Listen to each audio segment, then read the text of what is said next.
start.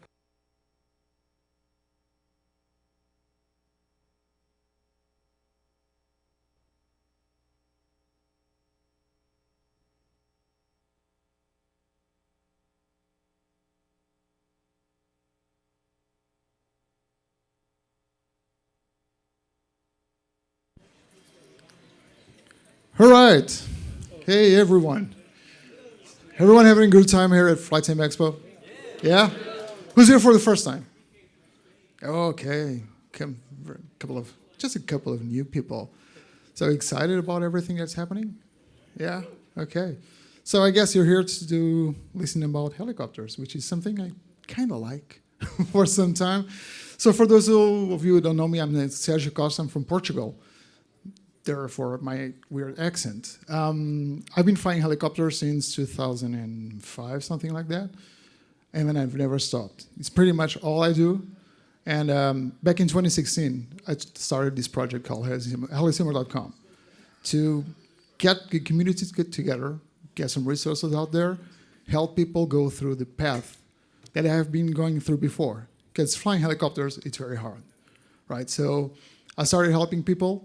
I started getting some articles out there, talking to people, exchanging some emails. Back in 2019, I was here, but we'll get there. Because right now, here's what we're going to talk about. We're going to get to the choppa. And before we start, I have to do this, guys, because, it's the meme, right? It has to be here. Okay, now that we just take that away, here's what most people think about when they're flying helicopters. Yeah, I was there. Guys. So like I was saying, back in 2019, I was here, well, not here, but at Orlando for FlightSimExpo 2019. And I did a presentation about flying helicopters, starting to fly helicopters.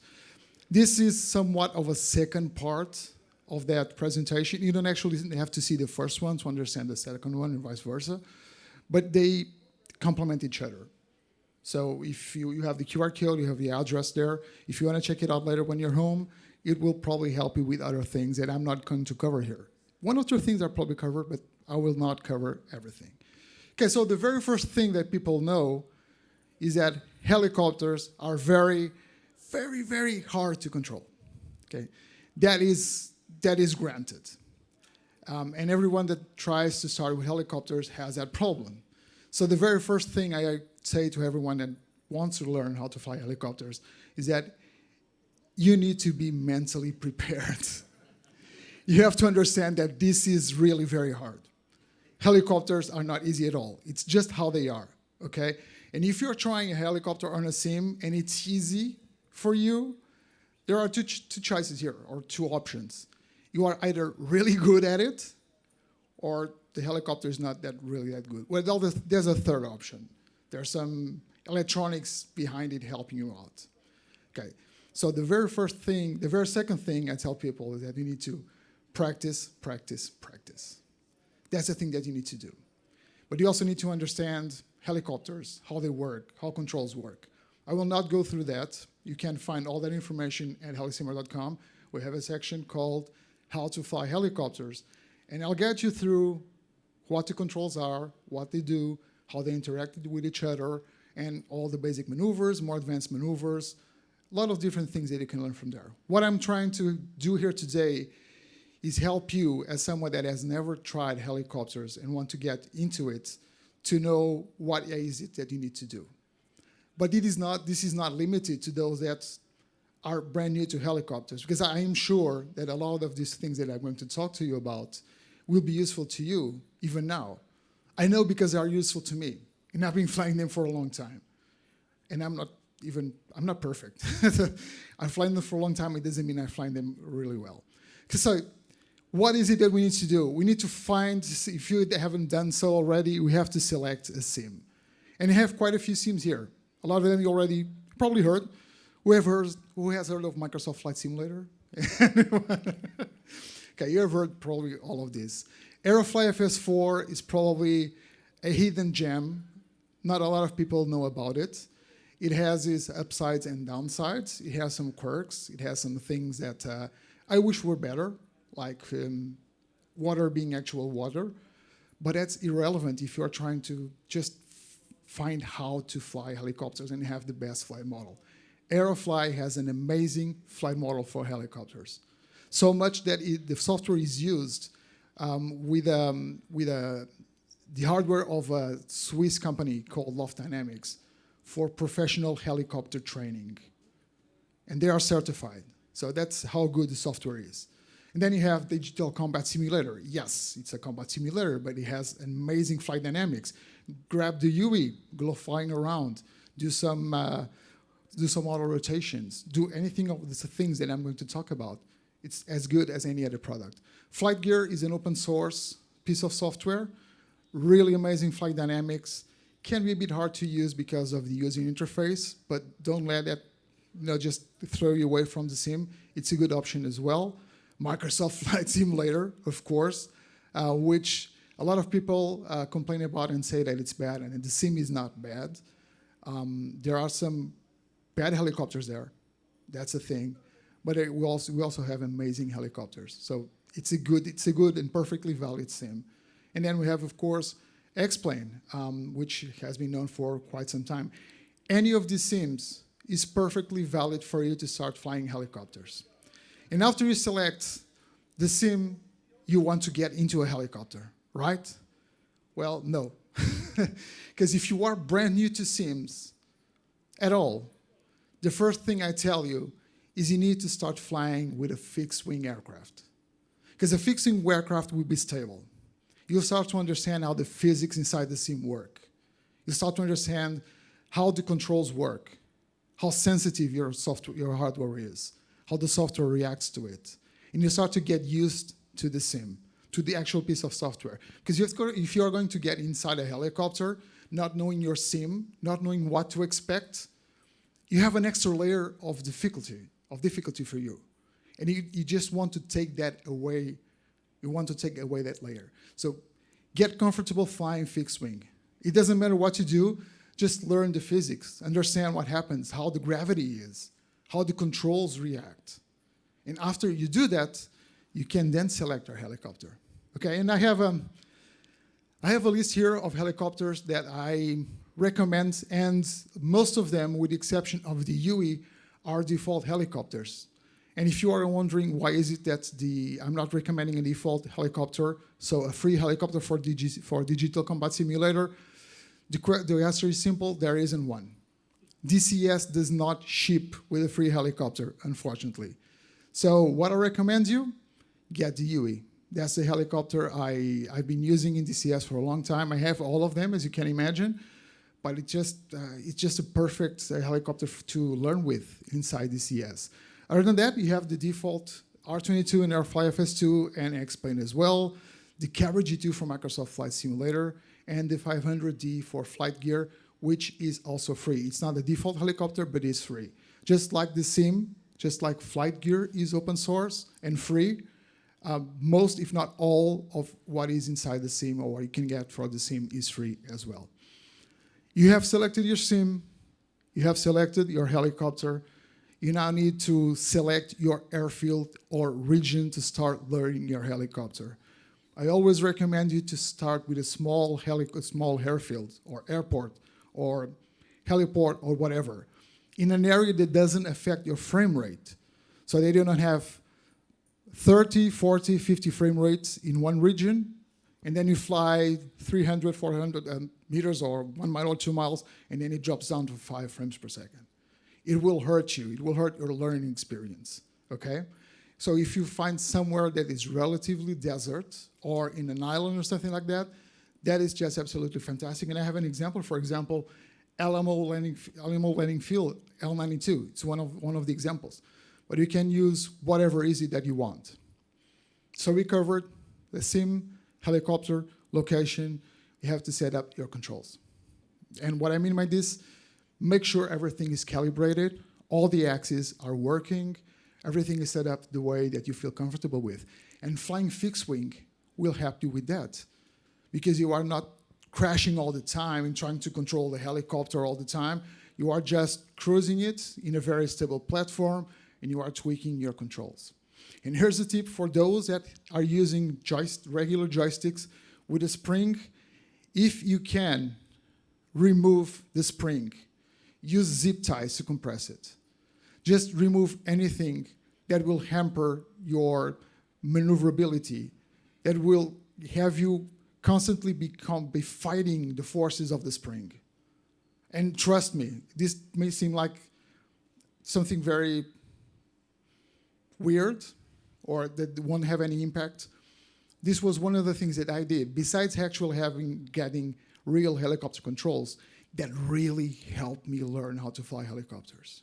And if you're wondering, yes, it will flop. It will fall to the side.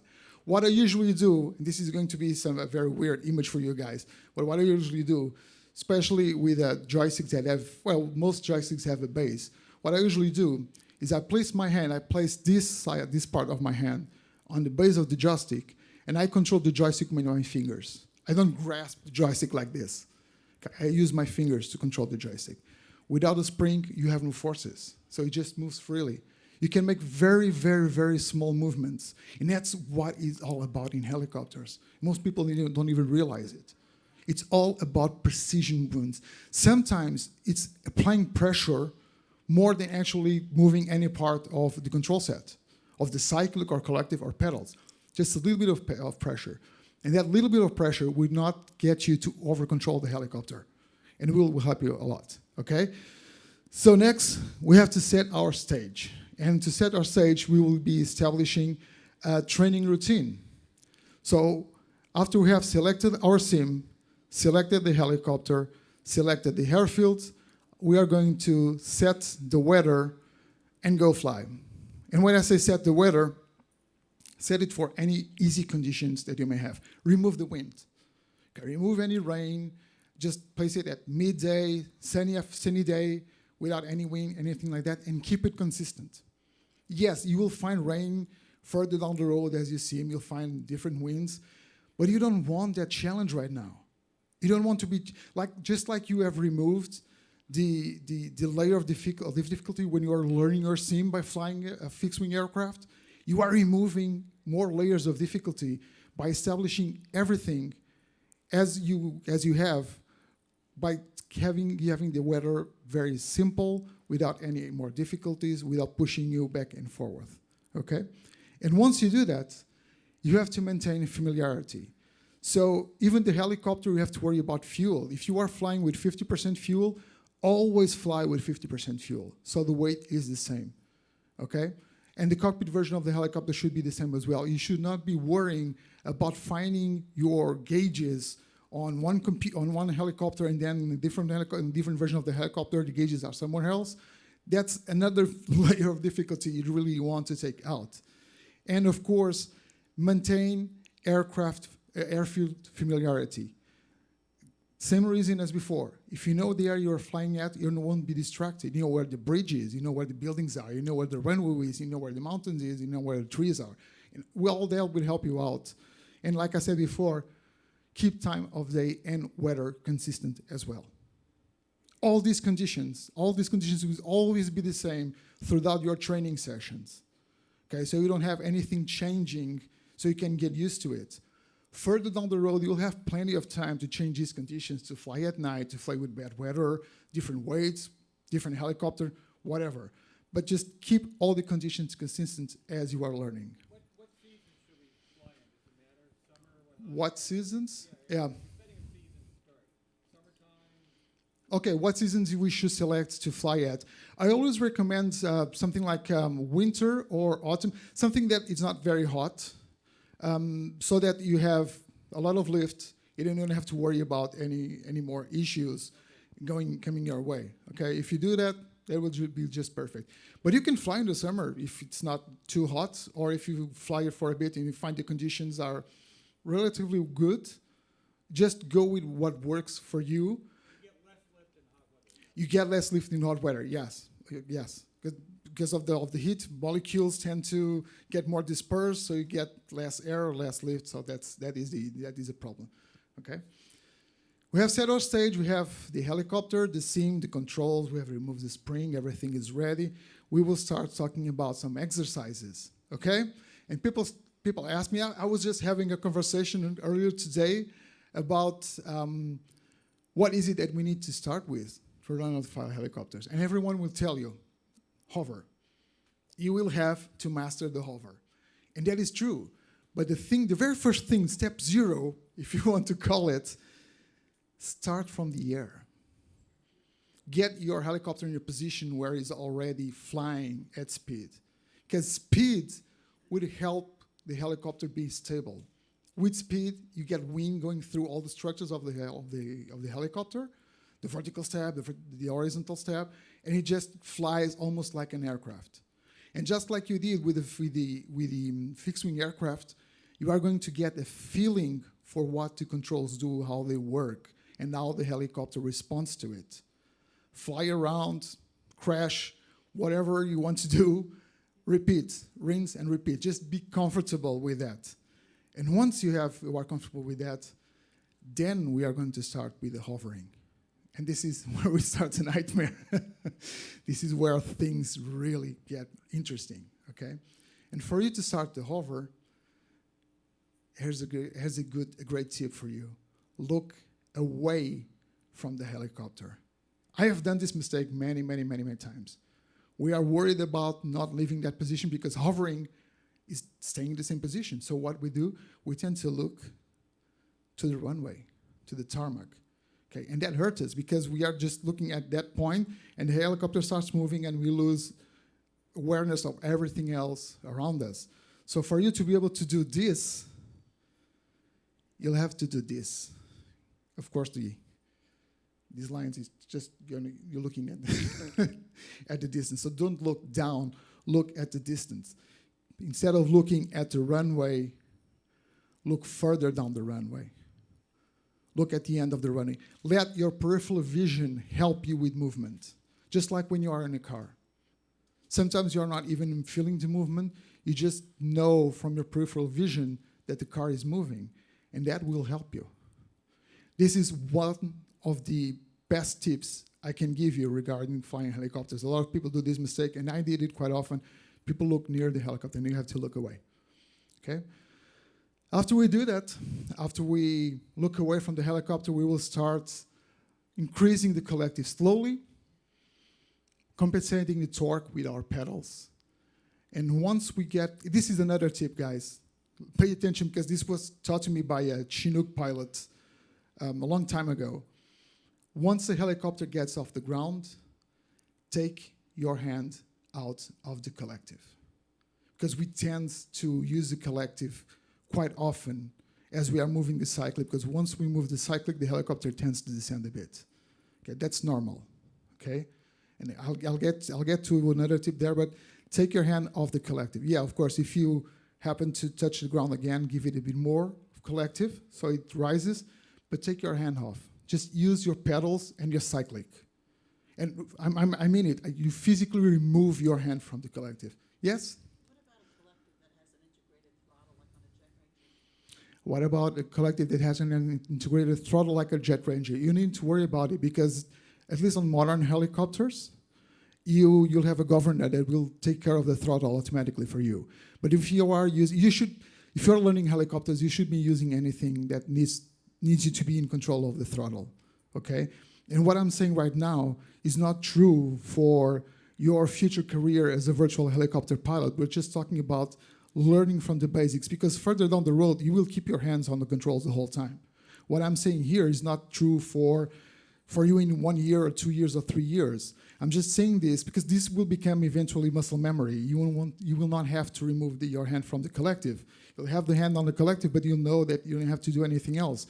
As newcomers to helicopter flight simulation, we tend to, it's something that our brain just does. We just start moving the collective up and down.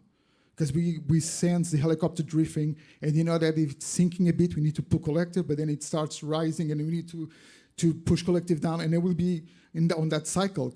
And not only we are going to be on that cycle of going up and down, every time we change a collective, we are changing the torque. So we are changing the torque, we need to change our pedal inputs. If you are changing our pedal inputs, your tail rotor is changing forces. And that thing is a propeller, guys. It will start pushing you to the left and to the right, and then you have to get more cycling in it. And if you get more cycling in it, you have to have some more altitude changes, and here we go again. Over and over and over. So that's why I say, okay, if you are starting physically, and this helped me a lot. Just remove your hand from the collective. Once you're comfortable with it and you are in control, it's okay. You will have to keep the hand on the collective, but if you are starting, this is one of the best tips that I can give you. Okay. Try to keep the helicopter in the same general area. If you are starting in the same continent, will be nice. If not, try to at least keep in the same country. But just don't try to overdo it. The last thing that I say, that don't push yourself too hard. If you are drifting away quite often, just feel comfortable with it. It's just part of the learning process. Okay. And one other thing that I haven't put there, but I wanted to tell you about, is that it's okay for you to let the helicopter drift or sink or gain altitude or do whatever it wants to do. And you just have to let it do it. Learn what the helicopter does. If you are trying to constantly fight the helicopter, you will not learn the helicopter. Right? You will not learn how the helicopter behaves under certain conditions. You are constantly fighting it instead of learning it. Did you crash? No problem. You don't have to pay anything to anyone. Your insurance is not going to bother you. You just reset the sim and start again. Things will start to sink into your head. They will start to you start to get muscle memory. You'll start to understand what a helicopter does. And there will be a time in which you are going to be ahead of the helicopter because you know the helicopter. You're not going to be fight it, you are going to be flying it, which is something completely different. Okay, so that's another tip. After you kind of master the hover, I wouldn't say, do just hovering until you master it and spend 3 or 4 or 5 months just doing it. You can obviously do the rest. It's time to take off. And to take off, it's just a matter of hovering, which we already knew. It's quite easy. We just established that. Just take off. Just hover, push the collective to your front, and just push the cyclic to the front. Give it a bit more collective. Get into a fractional translational lift, and go from there. And once you go from there, you're going to fly a pattern or 2 or 20 or 100 or whatever it takes for you to get comfortable again with flying the helicopter. And this will help you with turns, altitude control, and speed control. But again, don't push yourself too hard. Don't try to do everything at once. Start with just flying the patterns. Just fly them. It doesn't matter how high you are, how fast you are. It doesn't matter if you are losing altitude or gaining altitude. Just do it. Just fly around. Just do a pattern, a regular pattern. Just fly over the runway, turn to your left, do it again, or just, first time, turn to the left, second time to the right. And once you are comfortable doing that, start looking at altitude and maintaining your altitude. Ignore speed. And once you have everything, you have speed and you have your altitude controlled, then you start worrying about speed. Get things one step at a time. Get comfortable with every step that you have just taken so you can actually take the next step. And after you do that, it's time to land. And people do say that landing is pretty much the opposite of taking off, but it's not. It's almost like that. It's everything is reversed. So when you are taking off, you get into effective transitional lift. So you gain lift, and the helicopter pops out. You can actually do that test when you're more comfortable flying helicopters. Get to a hover, push the cyclic forward, gain some speed. Don't do anything else. Just do this. Have enough collective so that it doesn't sink into the runway. And once you go past 20, 30 knots, something like that, depends on the helicopter or the sims, you will see the helicopter will pop up. It's a lot of fun. And you'll understand, okay, I'm gaining more lift. But the thing is, if you are reducing speed and going back from those 20 or 30 knots, guess what? You're losing speed. You're losing lift. Sorry. But one of the good things that happens when you are closer to the ground. You are losing lift, but you will gain you will gain ground effect. So you'll have a cushion of air underneath you to help you, and you need to understand that as well. And that's why I say that it's not the same as taking off, but the opposite, because you don't have to worry so much about this ground effect as you are taking off. You have to pay some attention to it, especially if you are taking off from buildings and whatnot. But when you are landing is where things can get really, really scary and really, really hard. Once you do that, it's time to do some hover taxiing, some low-speed maneuvering.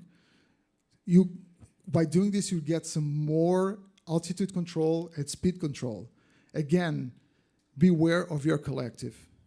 Don't be always going up and down with the collective, applying more forces and having to fight the helicopter. Just do it smoothly. Smoothness is the secret, well, one of the many secrets to fly a helicopter. You have to be really smooth. You have to use pressure, feel the helicopter, know what it's doing, and go from there. And then after this, you just create your own playground. Select either the same airfield that you are at, or any other one, and just use, for example, the markings on the runway to do some hover taxiing, for example. You can take off from the circle on the right, go all the way to the circle to the left, hover, do a 360, continue to the end of the runway, do 180, come back, get more and more control, use other areas around you to just take off and land from. Do these kinds of circuits in which you are hopping from one point to the other. You can land anywhere. It's one of the cool things about helicopters is that you can land anywhere, right? So use that to your advantage as you are training, especially in this area over here with some trees. You have this area here where you can land from this without any trees around you. But if you come from the opposite side, you have to pay attention because you have some trees around your landing area. So that's another layer of difficulty that you are adding to your training. Now you're starting to add layers of difficulty from the beginning instead of just trying to fight them. And of course, I don't know if you remember what I said in the beginning. You have to practice, practice, practice, but please do not force yourself into a meltdown. Start with small sessions, increase them over time. If it doesn't work, go do whatever you want. Even crash the helicopter, try new things, it doesn't matter. Do keep a pattern of training, but feel free to get out of that pattern of training and do everything else you need, because you need to be happy with this. You need to be happy with flight simulation and enjoying yourself. If you are getting frustrated with something, if you're not able to hover, if you're not able to take off, you are not able to do your turns, just stop. Just stop doing it. Go do something else. Go watch Netflix. Anything else. Here's one thing that I've learned over these years as well, is that sometimes when you are trying to do something and it probably happened to you as well. Sometimes you're trying to do something and you're trying and do it and do it and do it, and then you just quit for a few hours or a couple of days or even a week. And then you go back and you nail it the first time. And you go like, what? It's weird, but that's how the human brain works. Sometimes things just get embedded in your brain and you don't even realize it. And that's what happens very often. So keep a steady rhythm as you are doing this, but don't ever stop having fun. And those were the tips that I have for you today. And like I said, I have the other video where I have some other tips for you. So these two lectures will complement themselves. You have my contact there. Please feel free to use it with any questions you have. Software, hardware, anything you need, maneuvers, some more ideas for exercises, anything that you might need, just let me know. I'll be more than happy to assist you. I've assisted a few of you that are sitting here in this room today. So please feel free to. Yeah, I think you had the question, Jim? With the simulators, do you find that one is better than the other? Do the simulations do better for flying or in helicopters? Okay, so if some simulators are better than others, there are always simulators that are better than others. There used to be, well, there are some simulators that I did not list here at the beginning that I don't consider to be good simulators for helicopters. They have issues with flight dynamics. Okay, for example, you all know P3D, Prepared. It's an excellent simulator, but Lockheed Martin uses it as a product for their customers. So what happens is that whenever there's a customer that needs something with helicopters, they develop an external module that will control the helicopter. The internal flight dynamics for helicopters are really not that good, right? So that's why I didn't list it here. People ask me, and it's not something that I recommend. If you want to do it, yes, do it. I flew helicopters with FSX. I flew helicopters with Flight Simulator 2004, even 2002, maybe something like that. So the very first version that brought helicopters, that's where I started flying helicopters. Those sims are the ones that I recommend. Are there ones that are better than others? Yes. There will be always differences. And for example, I can tell that X-Plane has always been considered an excellent sim for helicopters. DCS is an excellent for helicopters as well. Microsoft Flight Simulator is becoming a great platform for helicopters as well. It depends, nowadays it's starting to depend more on the developers that do those head-ons. Oh, if there are more developers developing for fixed wing than helicopters, yes, always, yeah. Helicopter flight simulation, just like with real helicopter flying, it's a niche. It's a very small market. So yeah, there's a lot more people working with a fixed wing. Anyone with a home simulator in his garage at all For helicopters, I know at least one guy here in the US and one in the UK, and then there are some simulation centers that have full cockpits, even with motion, and it's quite interesting. Yeah, it is quite interesting. Sorry, the gentleman was first. Just real quick, thank you for your website. I almost always fly helicopters. And one thing I was going to point out is that I started off with trying to, like the G2 or the Cowan 500, crashed every time. So I went back to the H135 or more with stability control. Mm-hmm. Because that way I could learn when it's a more complex helicopter. But for me, it was actually easier to learn how a helicopter works because I had so much computer in the background helping the control. Once I mastered the H135, then I felt a lot more comfortable going to something that was completely unstable. That's the path. So using a helicopter like the H135 or H145, yeah, those are stable platforms that have electronic systems that helps you. It's a path. It's not right or not wrong. I don't usually recommend it because I think that if you go through the challenges, you eventually progress faster. But that's me. That worked for me. I sensed that I was progressing more with a non-assisted helicopter than with an assisted helicopter. Everyone will have different experiences. And I've seen people having the exact opposite experiences, just like you were saying. You were able to evolve once you started flying with the H135. You understood how helicopters worked, and then you progressed to harder helicopters. That was your path, and it worked for you. And it's a good tip for anyone else out there. So that's also a valid point. And thank you very much, and you're very, very welcome. Thank you very much for being one of our readers. I really appreciate it. Thank you.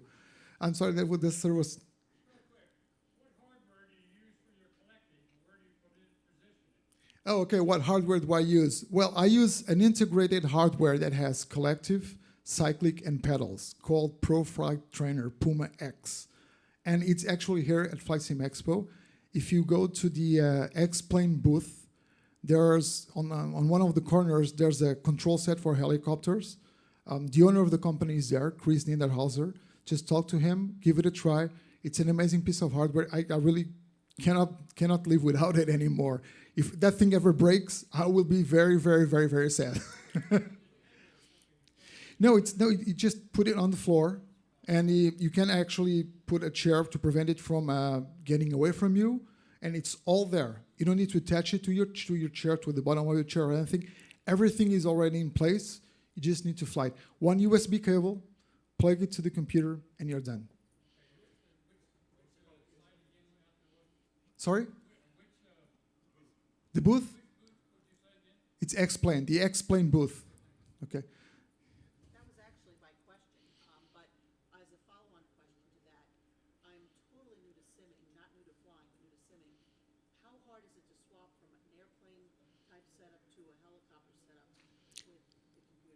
how hard it is to change from a fixed wing setup to a helicopter setup. Well, it depends on the setup that you have. For example, if you have a table where you have the yoke and the panels and whatnot, a unit like the Pro Flight Trainer can be very handy because you can hide it away, and then when you want to use it, you just pull it to you, get your chair done, and you're ready. There's just one thing that I always recommend people to do, which sometimes, it's not just about helicopters, it's in general. When you have more than one control set attached to your computer, chances of axes conflicting and you having issues may occur.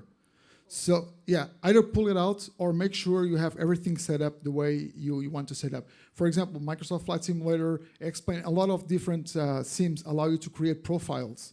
So you can clean up the profile and have one for helicopters and one for fixed wing, for example. So do one of those. Is there a Bell Jet Ranger simulator program? A Jet Ranger? Well, there are some.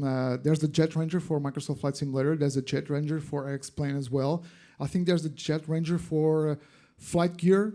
But either one of those will work perfectly. There's a great. There are a couple of great 206 for Microsoft Flight Simulator. One from Common Simulation. By the way, ladies and gentlemen, Joshua Cohen of Common Simulation is here. Developer of great add-ons for Microsoft Flight Simulator and X-Plane. I want a fee. Thank you. So yes, you have some add-ons. Yes. So would you recommend using like a flat monitor with head tracking or trying to use VR? And what are the advantages? The question. So do I recommend head tracking or VR? I always recommend VR if you can use it. It's a whole new experience. I have made a video some time ago explaining why I think VR is the best option. I know people that cannot handle VR for different reasons. They get sick, motion sickness, whatnot. There are some people that just they swear by head tracking so much that they don't want to consider VR. But here's the thing, and this is a lesson that I learned myself. You cannot explain VR to anyone. That's the thing. I cannot show you screenshots or videos or describe you the feeling. Unless you actually place a VR headset on your head and try it, you will never get it. Well, once you do, unless you have some problem that with like motion sickness or whatnot, you will not go back. Because VR gets you inside the cockpit. You get depth perception. You get real head movement. You're not looking at a monitor and moving your head while your eyes have to go, make weird things and you go all. Go with VR. I'm sorry. Follow up, yes. And what kind of headsets would you recommend? Is there a certain resolution you want to have with your helicopters so you can see the instruments? What resolution you want with a VR headset? As much as your computer can handle. That's the only answer I can give you.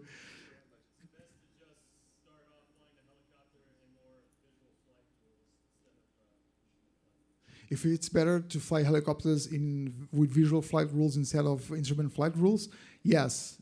You want to lessen the burden as much as you can. You need to actually learn how to fly the machine and then add the layers of difficulty. Ignore VFR rules. Just fly. That's the thing. You are not bound to any rules when you are learning.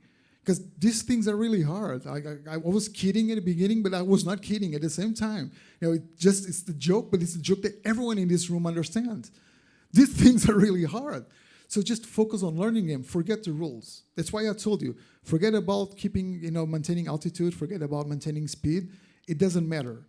What matters is that you start to get that muscle memory to help you out. It's done? We're done? Okay, sorry guys. I'll be outside to answer any more questions that you guys may have it. Thank you very much to the team here present at FlightSimExpo. Please, some claps to the guys here. Thank you very much. Thank you all. See you later.